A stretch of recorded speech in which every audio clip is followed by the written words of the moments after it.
Boa noite, pessoal. Para quem está vindo aí a aula depois, tá? A aula está começando a ser gravada agora. O tema de hoje é direito penal. Nós só devemos ter duas aulas aí de direito penal, tá? Então, fiquem atentos, não deixem de estudar. Quem está acompanhando da apostila, estou a partir da página 12, do quarto tema lá, tipicidade, ok? Mas já devo falar dos dois principais, devo falar também da aplicação da lei penal, ok? Começando dentro da matéria, quem já quiser abrir aí o Código Penal, logo no seu artigo 1º, já vem dizer que não há crime sem lei anterior que o defina, não há pena sem combinação legal, tá? Aí o nosso princípio da legalidade. Aí já entramos dentro da matéria de lei penal no tempo, tá? Como que é definido essa questão? Inclusive eu vou trazer até alguns macetes para vocês hoje, tá? Para quem quiser já anotar no caderno, depois com o decorrer da aula a gente vai trabalhando, ok? Boa noite, Rodrigo. E aí, dentro de lei penal no tempo, ninguém pode ser punido por fato que lei posterior deixa de considerar crime, cessando em virtude dela a execução dos efeitos penais da sentença condenatória. A lei posterior que de qualquer fato favoreceu o agente aplica-se aos fatos anteriores, ainda que decididos por sentença condenatória transitada e julgada. Tá, até aqui ok, e a gente já começa a entrar aqui dentro de algumas exceções. Eu estou adiantando, gente, o assunto justamente que é uma matéria que a gente já viu muito batida, mas sempre que tiver alguma dúvida, vocês vão me interrompendo, que a gente vai tirando as dúvidas, tá? Artigo 3º. A lei excepcional ou temporária, embora decorrido o período de sua duração, cessadas as circunstâncias que é determinado, aplica-se ao fato praticado durante a sua vigência. Isso aqui, esse artigo já é a primeira ressalva que eu começo a fazer para vocês. Artigo 3º do Código Penal. Como a gente aplica isso aqui na prática? Um exemplo que a gente vê muito, que os doutrinadores normalmente falam, é a lei da Copa, né? Da Copa do Mundo aí de 2014, que teve aqui sediada no Brasil. Lembram? A Copa do Mundo 2014? Na época da Copa do Mundo foi criada uma lei específica para legislação sobre a Copa, tá? Que teve a sua validade até dezembro de 2014. Então a Copa foi em junho de 2014 e a sua eficácia da lei, que foi criada específica, esqueci o número da lei, tinha sua validade até dezembro. Então vamos supor que dentro daquela lei tinha específico que vender produtos piratas da Copa teria tal penalidade, tá? Teria tal penalidade. Enquanto antes da Copa acontecer ou durante a realização dos jogos, a gente, a quem vendesse produto pirata fosse pego, fosse apreendido aquilo ali e iria responder, ok.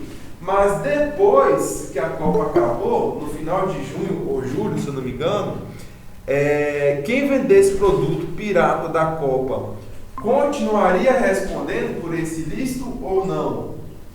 Aí que vem o artigo 3º. E aí? Sim, por quê?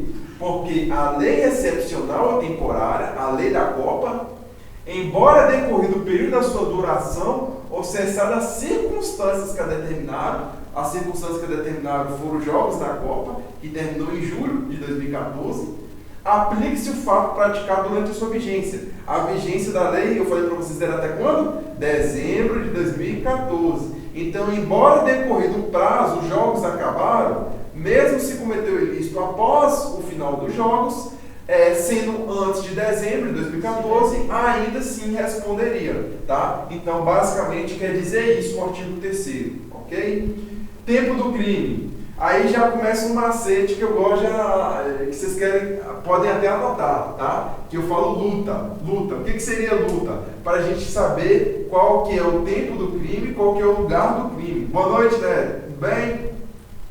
Beleza, professor Márcio? A gente já estava falando do Código Penal, tá? Nós estamos no artigo 4º. Se quiser, pode abrir aí o código, tá? E qual seria esse macete para a gente entender qual é a teoria o tempo do crime e o lugar do crime? Luta, tá? Luta por quê? Justamente porque tempo do crime envolve teoria da atividade. E o que seria a teoria da atividade? Considera-se praticado o crime no momento da ação ou omissão, ainda que outro seja o momento do resultado. teoria da atividade. Quem está com o código do lado, vocês não trouxeram, só você trouxe, né? Você não vai usar esse código na segunda fase não, né? Leite, você não vai usar esse código na segunda fase não, né? Esse aí. Hã? Não, porque se você for usar, eu ia pedir para você anotar do lado, entendeu? Que eu faço isso, eu tinha um código que eu ia usar, o outro usa com a segunda fase. Vai usar, né? Então não rabisca não. Então bota no caderno aí. Artigo 4º, teoria da atividade, tá? Que é justamente o tempo do crime, teoria da atividade. Por isso que o tempo, luta, no final de luta, TA. Tempo, atividade, tá? Territorialidade. Aplica-se a lei brasileira sem prejuízo de convenções.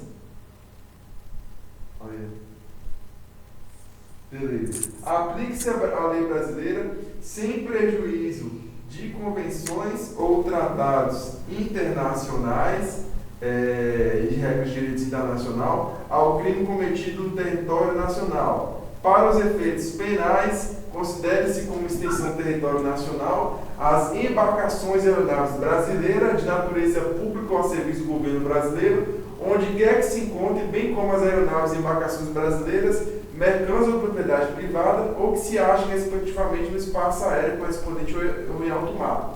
É também aplicável à lei brasileira os crimes praticados a bordo de aeronaves ou embarcações estrangeiras de propriedade privada, achando-se aquelas em pouso no território nacional ou em voo no espaço aéreo correspondente a estas em porto ou mar territorial do Brasil. Professor, o que o senhor falou aí? Não entendi nada. Vou explicar. Isso aqui é a questão da territorialidade. Quando que eu devo aplicar a lei brasileira? Primeira pergunta. Em alto mar. Estou em alto mar. Acontece um crime em alto mar, uma embarcação em alto mar. Aplico a lei brasileira? Depende do território, aonde o navio. Alto mar, terra de ninguém. Navio tem que ser assim. Aí qual é o critério que utiliza? A bandeira do navio. Justamente, se a bandeira da embarcação for brasileira, aplique-se a lei brasileira. Contudo, reformula a pergunta. Embarcação, duas hipóteses. Primeira, embarcação privada brasileira, com bandeirinha do Brasil, no porto dos Estados Unidos. Acontece o crime dentro da embarcação. Aplica a lei brasileira ou americana? Segunda hipótese, calma, André. Segunda hipótese, embarcação pública, no mesmo exemplo, no porto dos Estados Unidos. Lá dentro aconteceu um ilícito penal. Aplicação da lei brasileira ou americana? As duas é brasileira. E aí? As duas a lei brasileira? Não. Fala, Neto. Aplica-se a lei brasileira quando a embarcação não for privada. Ponto aqui. A primeira lei americana, a segunda lei brasileira. Por quê? Está em território estrangeiro, tá? Que não envolve alto mar, está em território estrangeiro, a embarcação é privada ou a aeronave é privada, aplique-se a lei daquele local. Contudo, porém, todavia, se for embarcação pública, ou se o agente for público, o presidente da República, um agente a serviço do Brasil, melhor dizendo, aplique-se a lei brasileira. É basicamente o que diz o artigo 5º, os seus parágrafos. Resumidamente, vamos ler de novo para ver como é que ficou esse entendimento? Aplique-se a lei brasileira sem prejuízo de convenções, tratados, regras de direito internacional a crimes cometidos no território nacional. Ok. Quer dizer o quê? A regra é a territorialidade. Cometeu qualquer tipo de ilícito penal dentro do território brasileiro, o território brasileiro envolve aqui a nossa extensão toda, até determinado limite também de águas ali, aplica-se a lei brasileira, tá? Independente se for brasileiro ou estrangeiro, cometeu o crime dentro do nosso território, responde por nossa lei. É a regra, territorialidade. Aí a gente já começa a ver algumas exceções. Para efeitos penais, parágrafo 1º, considere-se como extensão, diga-se que é o que não está dentro do nosso território, tá? Fora do Brasil, nacional as embarcações e aeronaves brasileiras, a bandeirinha lá, de natureza pública ou a serviço do governo brasileiro, onde quer que se encontre, nos Estados Unidos, na Rússia, na Itália, qualquer local, tem um brasileiro a serviço do país, ou uma embarcação ou aeronave pública, é território, é território nacional, posso dizer assim, é estendido, o território é uma extensão do nosso território, bem como as aeronaves e embarcações brasileiras, mercantes ou de propriedade privada, aqui já entra o privado, que se achem respectivamente no espaço aéreo correspondente ou em alto mar. Tá? Então tem que estar no espaço aéreo aqui do Brasil ou em alto mar, águas internacionais. Tá? Privado só nessa hipótese. Eu indico vocês, para meio de decoreba aí, lembrar que o privado ele só vai agregar mesmo o nosso território ou a água internacional, o privado. E o público, qualquer local. O público, qualquer local, é extensão do território nacional. Tá? O público, qualquer local. Então, é o macete que eu dou para vocês. E aí já vem a questão do lugar do crime. Então, se a gente olhou como primeiro critério o tempo do crime envolve a teoria da... Quem lembra? Teoria da... Atividade. Teoria da atividade está relacionada com o tempo do crime, tá? Que é onde aconteceu a ação ou omissão, tá? Ainda que seja outro resultado. O lugar do crime, para fins penais, envolve a teoria da... Quem sabe? Você sabe, né?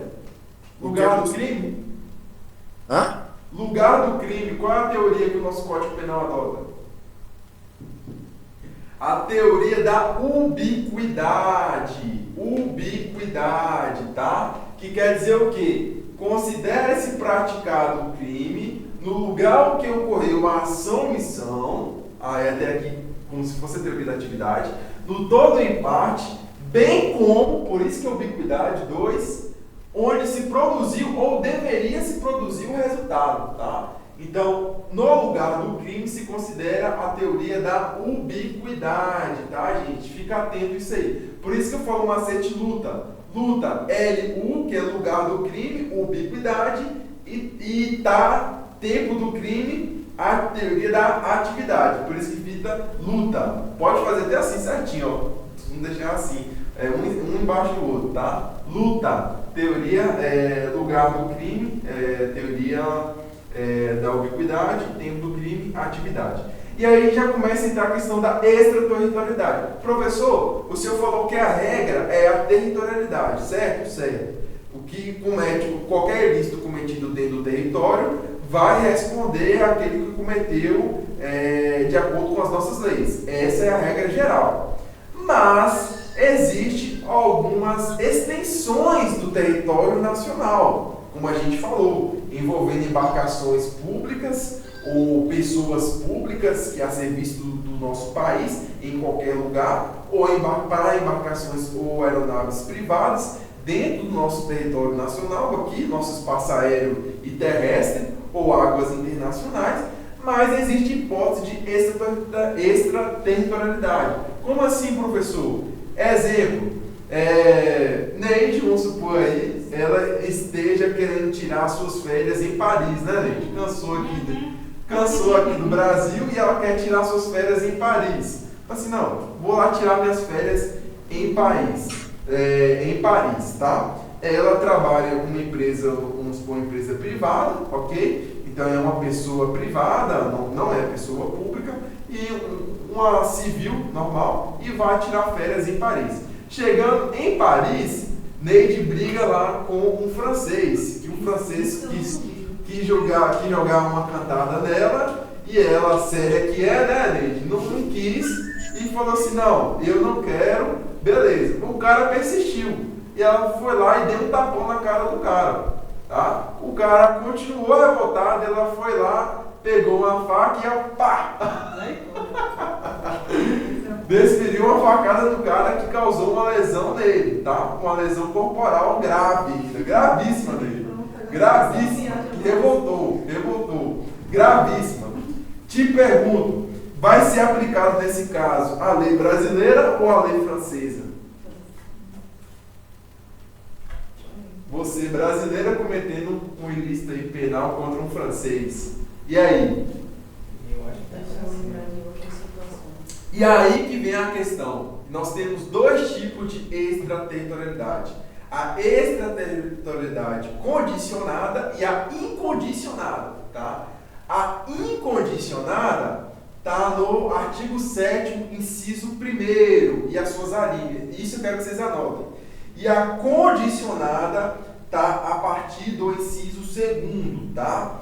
O que quer dizer isso, professor? A incondicionada quer dizer que qualquer ilícito que for cometido dentro dessas hipóteses do inciso 1º vai ser aplicado à lei brasileira.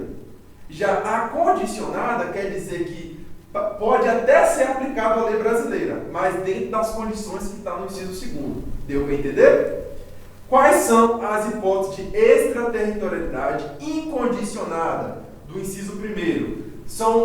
Ficam sujeitos à lei brasileira, embora cometidos no estrangeiro, os crimes, a linha A, contra a vida ou a liberdade do presidente da República. Então, qualquer que seja a pessoa, em qualquer situação, cometer um atentado contra o nosso presidente, vai responder pela lei brasileira. Isso é questão até de soberania, tá? Nacional. B, contra o patrimônio ou a fé pública da União, DF, Estado, território, município, de empresa pública, sociedade de economia mista, autarquia ou fundação instituída pelo poder público, tá?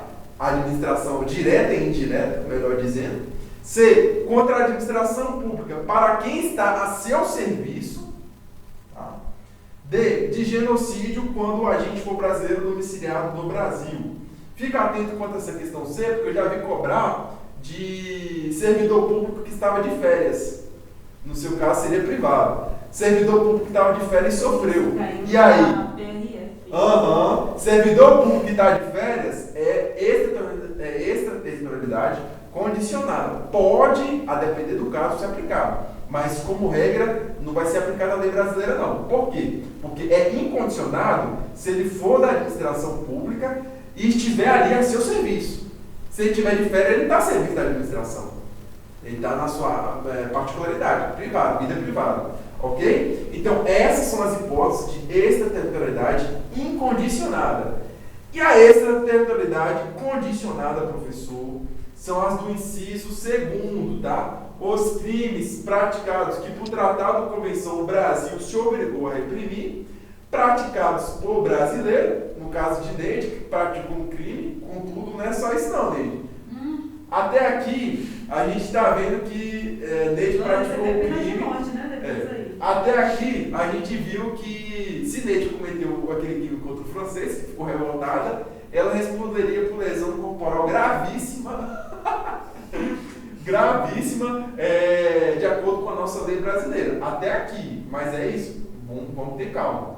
Praticados em aeronaves e embarcações brasileiras, mercante ou propriedade privada, quando em território estrangeiro, e aí não serem julgados, aí já começa a vir. Parágrafo 1º. Nos casos do inciso 1, o agente é punido segundo a lei brasileira, ainda que absolvido ou condenado no estrangeiro. Esse parágrafo 1º fala da extraterritorialidade incondicionada, tá? Então, mesmo ainda que absolvido, o cara tentou fez um atentado contra o Bolsonaro, vamos supor, nosso presidente atual, tá? E tentou dar mais uma facada nele lá em Paris. Só que aí a facada não pegou, tá? E ele queria matar. Teoricamente seria tentativa de homicídio, ok?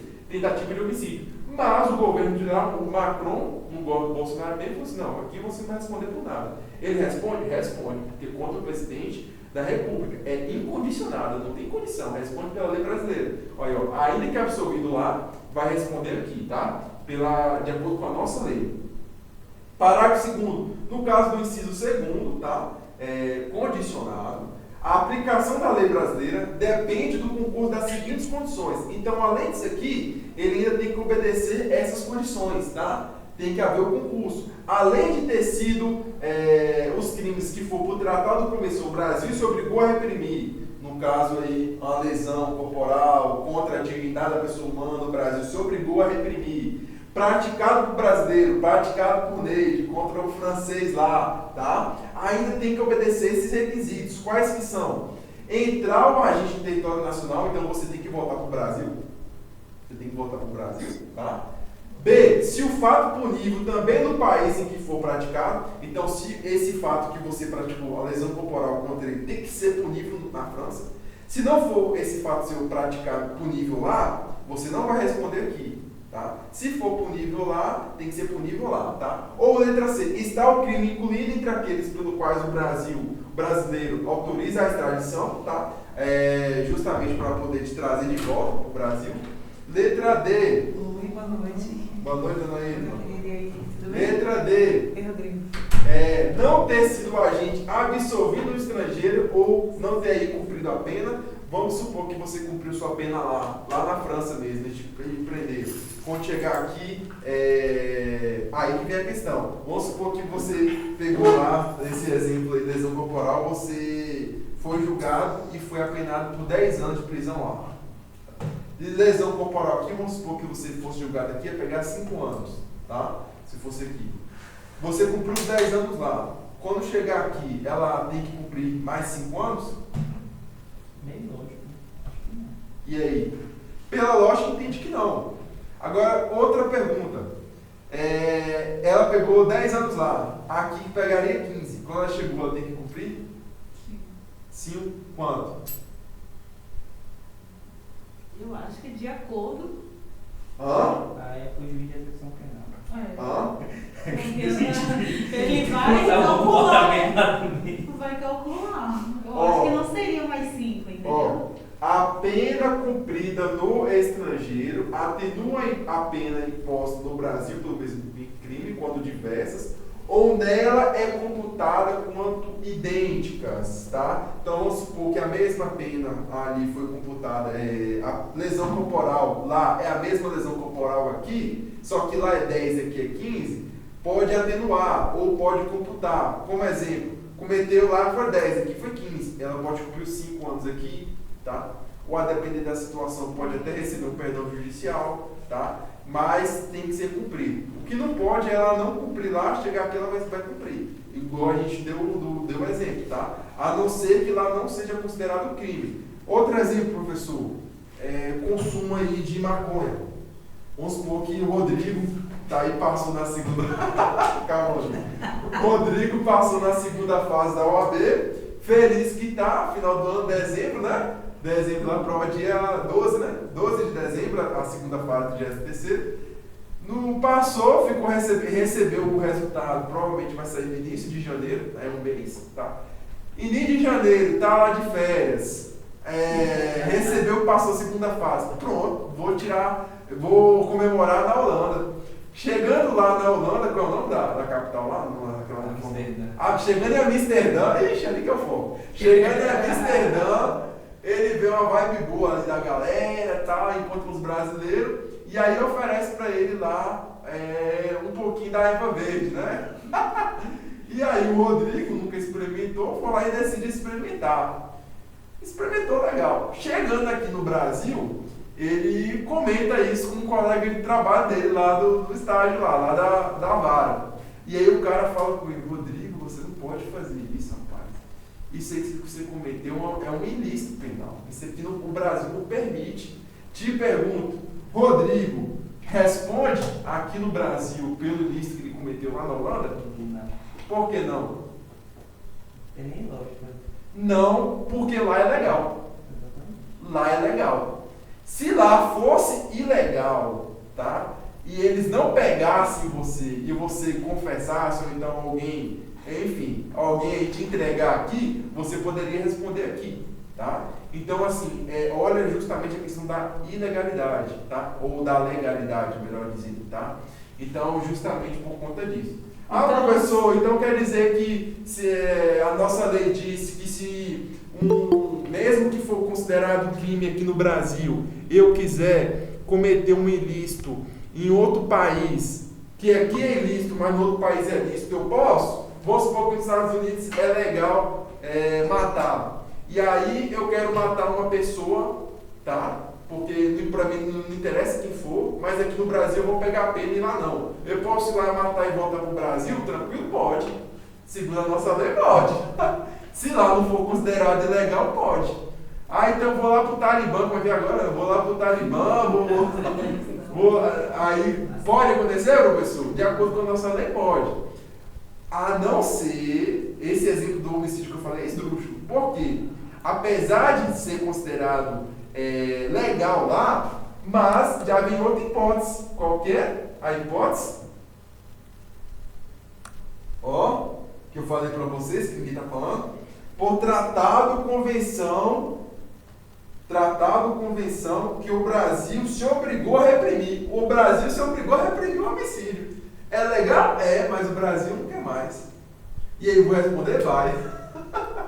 Por isso que eu estou dando esses exemplos para vocês, gente. Tá vendo? Por isso que é hipótese de extraterritorialidade condicionada a partir do artigo 8º, inciso 2º, a incondicionada do inciso 1º, tá? Professor, e como é que eu sei um ou outro? O que o senhor indica? Eu indico o seguinte, ó, o mais fácil é o incondicionado.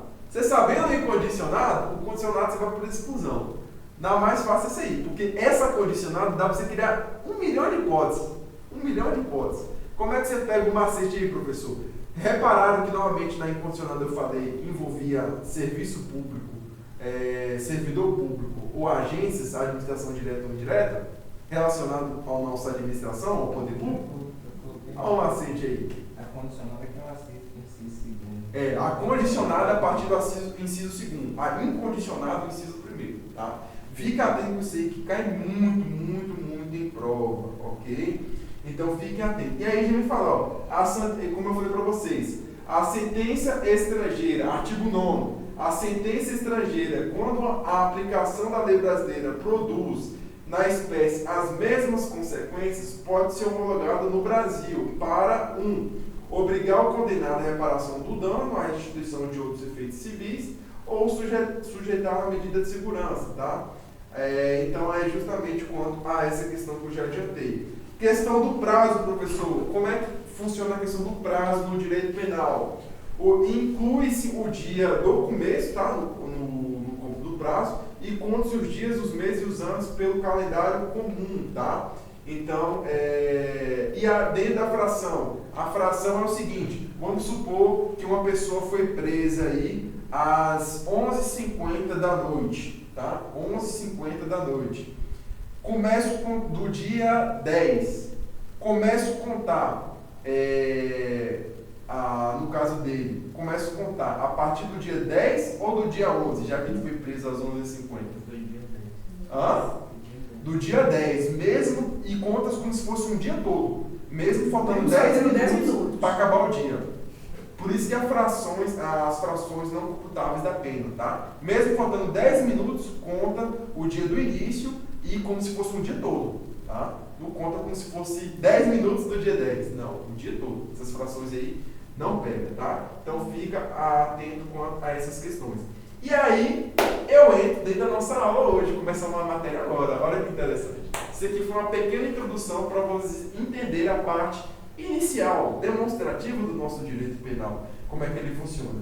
E aí eu já venho dentro melhor dizendo, tipicidade, tá?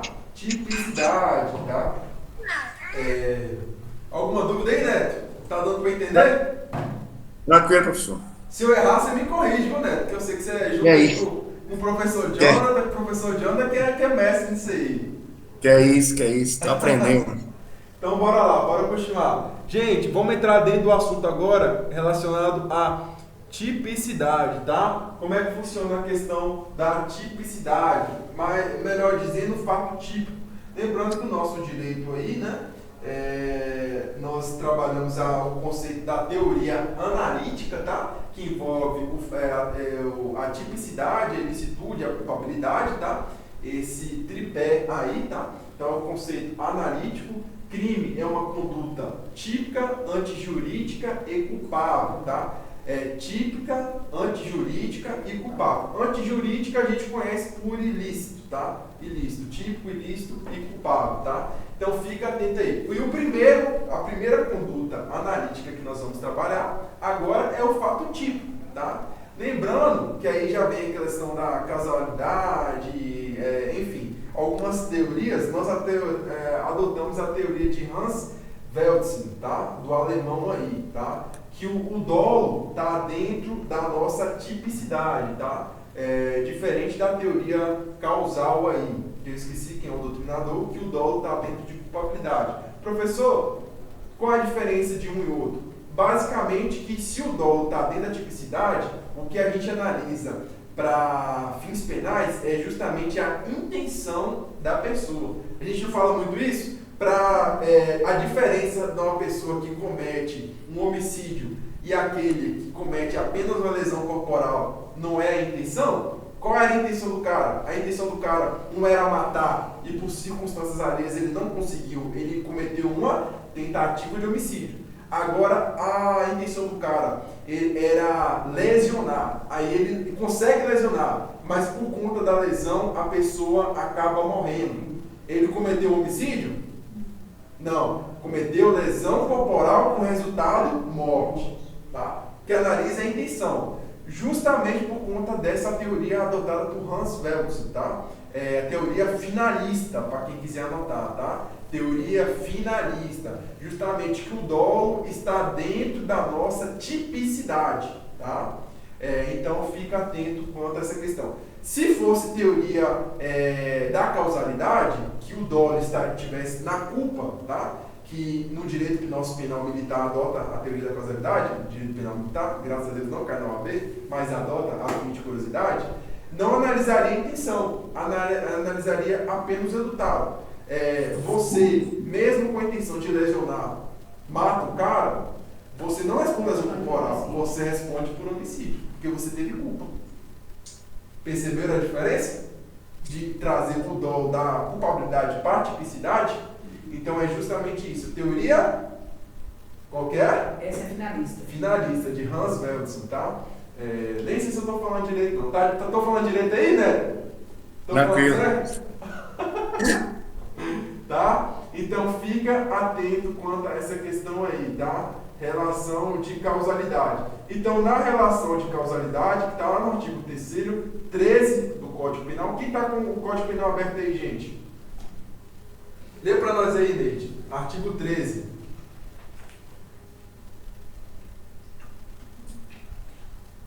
O resultado de que depende a existência do crime somente é imputável a quem lhe deu causa, considera-se causa a ação ou omissão sem a qual o resultado não teria ocorrido. Pronto. Então, assim, dentro disso aí a gente já entra dentro de alguns elementos, tá? Inclusive a gente vai falar algumas espécies de causas aí. Elementos do fato típico, tá? Quais são os elementos que nós temos dentro do fato típico? A conduta, o resultado, o nexo de causalidade e a tipicidade, tá? Então, não basta esses 4 elementos que nós temos dentro do fato típico, tá? Não basta apenas que seja praticada uma conduta e que essa conduta leve a um resultado.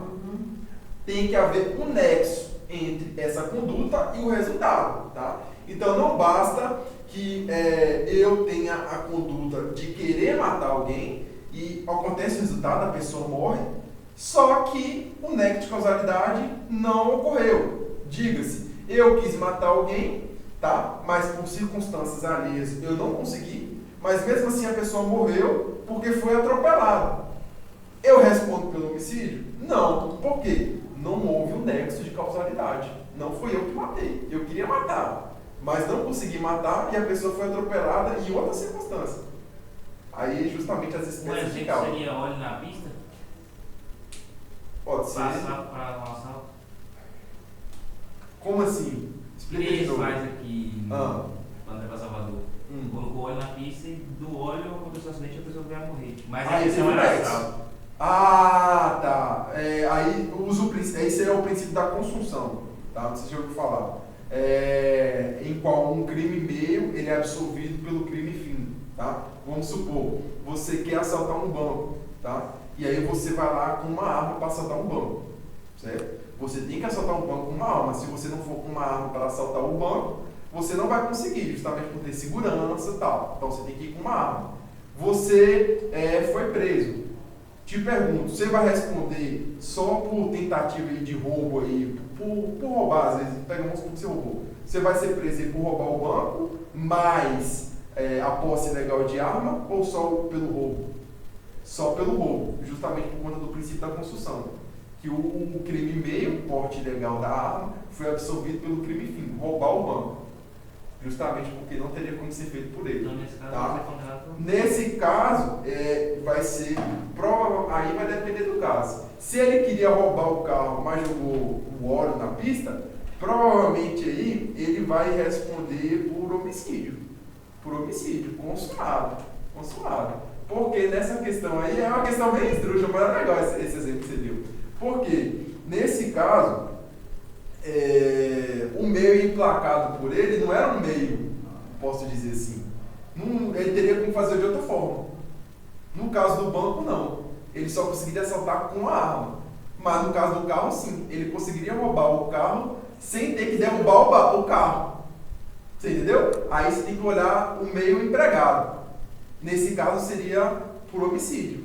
Agora, se, no mesmo exemplo, se em vez de ele colocar óleo na pista, ele esperar o cara chegar onde que ele sabe, vamos supor, numa determinada cidade, para ali então roubar o cara, aí ele responde por roubo. Entendeu? Por roubo. Entendeu? Mesmo que ele roube com a arma, responde por roubo, que foi um meio. Ali o princípio da construção só.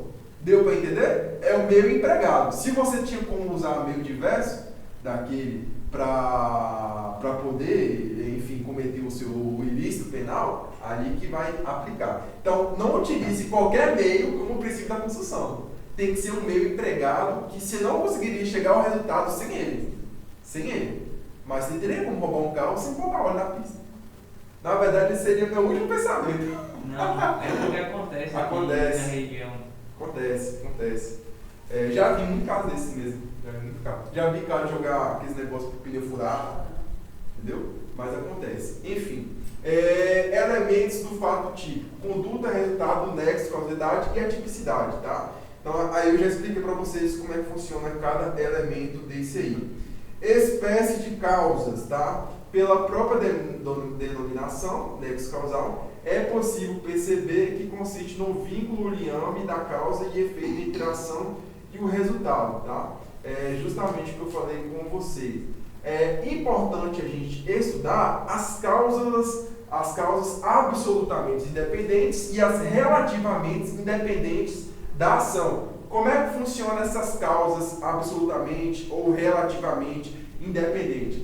As causas absolutamente independentes são aquelas que não têm origem na conduta do agente. Tá? A expressão absolutamente serve para designar que a outra causa independente, por si só, produziu o resultado. São causas que não se inserem na linha do desdobramento natural da conduta do agente, ou seja, causas inusitadas, desvinculadas da ação do agente, surgindo de forma distinta. Em síntese, por serem independentes, tais causas atuam como se tivessem por si só produzido o resultado, situando-se fora da linha do desdobramento causal da conduta. Na verdade, uma quebra do nexo causal. Tá? E aí nós temos três hipóteses, aí, espécies de causas absolutamente independentes. Primeiro, as pré-existentes, tá? Que é aquela que traz de causa que existia antes da conduta. Exemplo, o agente desfere um disparo de arma de fogo contra a vítima, que, no entanto, vem a falecer pouco depois, não em consequência dos ferimentos recebidos, mas porque antes ingerira veneno com a intenção de se suicidar. Então, vamos supor que essa é uma causa absolutamente independente. Por que absolutamente? Quer dizer que a causa, o resultado que levou à morte da pessoa, não teve nada a ver com a sua conduta. Quebrou o nexo de causalidade, percebeu? Quebrou o nexo. Eu quero matar determinada pessoa, chego lá e dou um disparo na pessoa, que a pessoa estava deitada. Eu falei assim, vou aproveitar que o meu inimigo está no sofá deitado, vou lá e dou um tiro na cabeça do cara. Com a perícia, descubro que quando eu dei um tiro nele, ele já estava morto. Ele tinha sofrido um infarto 10 minutos antes, fulminante. Entendeu? Então é causa absolutamente independente. A quebra do nexo causal. Aí o professor responde por quê? Responde por homicídio? Responde por quê? Nesse caso aí, seria um caso atípico, né? Você poderia responder pelo vilipêndio de cadáver, enfim. Mas é um crime impossível, posso dizer assim. É um crime impossível. É impossível você matar um morto. É um crime impossível, tá? Lesão. Hã? Lesão. Não, então, é uma causa absolutamente independente, tá? Então, B, concomitamente. Então, são as causas que não têm nenhuma relação com a conduta e produzem um resultado independentemente desta. No entanto, por coincidência, atuam exatamente no instante que a ação é realizada. Exemplo, A desfere golpe de faca contra B. No entanto, no momento em que este venha a falecer exclusivamente por força de um ataque cardíaco, então esse aqui é concomitante, tá? Concomitante é justamente no exato momento. O exemplo que eu dei para vocês anterior foi pré-existente, entendeu? Quando eu atirei no cara, ele já estava morto. Concomitante é no exato momento, tá? Concomitante é no exato momento, tá? Nesse caso, há a conduta do agente. Tá? No exato, há a conduta. Desferiu o golpe de faca. Mas o que gerou o resultado morte foi outra causa. Tá? O ataque cardíaco. O ataque cardíaco se trata de causa independente de conduta do agente, porque por si só produz o resultado. É absolutamente independente, tá? Porque não teve origem na conduta, pois tendo ou não efetuado desfile do golpe, o resultado ainda assim se produziria. É concomitante porque essa outra causa ataque cardíaco ocorre exatamente no momento da ação com a gente. Professor, o cara responde ou não? Vai depender. Não, vai depender. Não, vai depender. Por quê? E se foi? Se provar, aí que vem a questão de prova. Se provar que ele, independente do que você agiu, ele já iria morrer, no caso do ataque cardíaco fulminante, mesmo que sendo concomitante, você não responde. Você pode responder por crime, não é crime impossível. Você pode não, crime impossível. A intenção do cara era matar. Ou ele mata, ou não tem crime.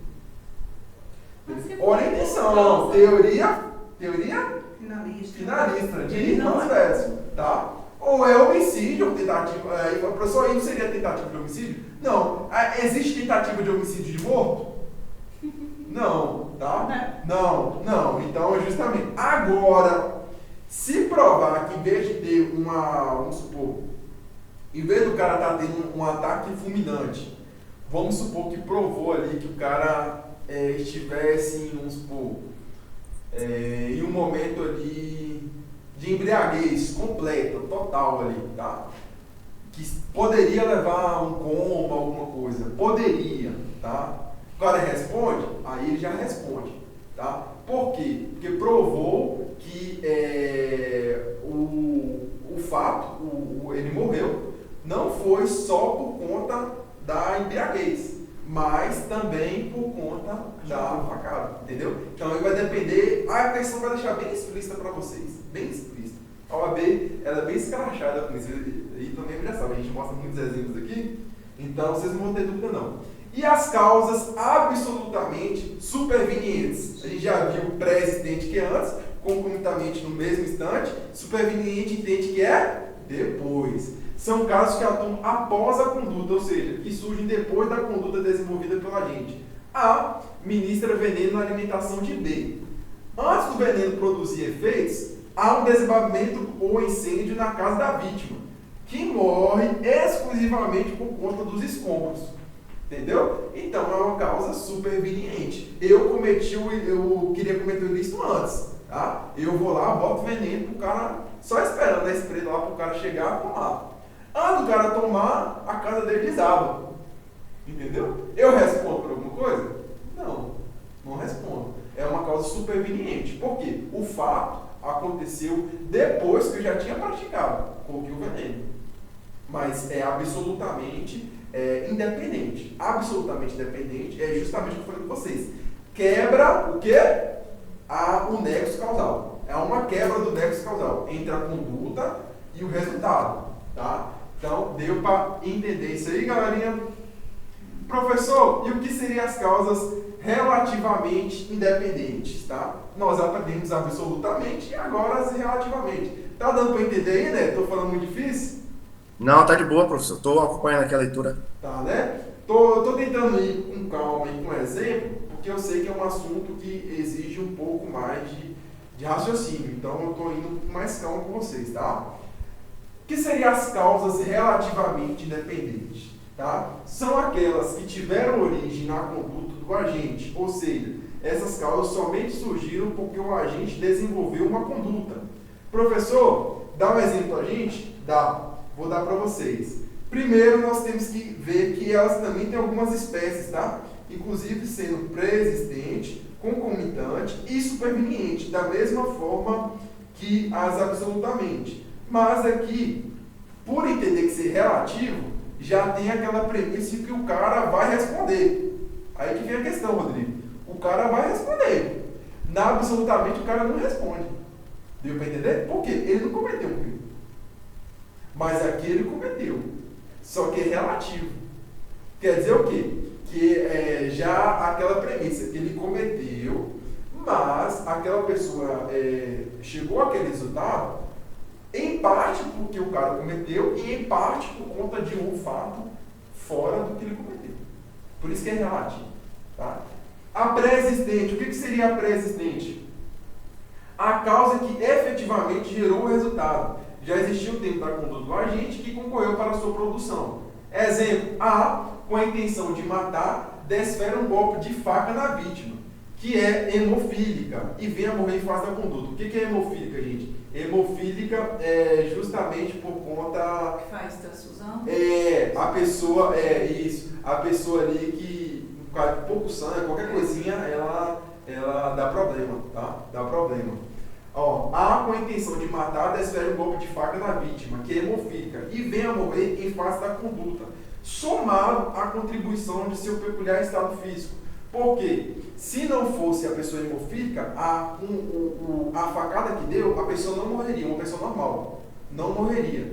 Mas por conta de ser hemofílica, somado à facada e por ser hemofílica, causou a morte. Causou a morte.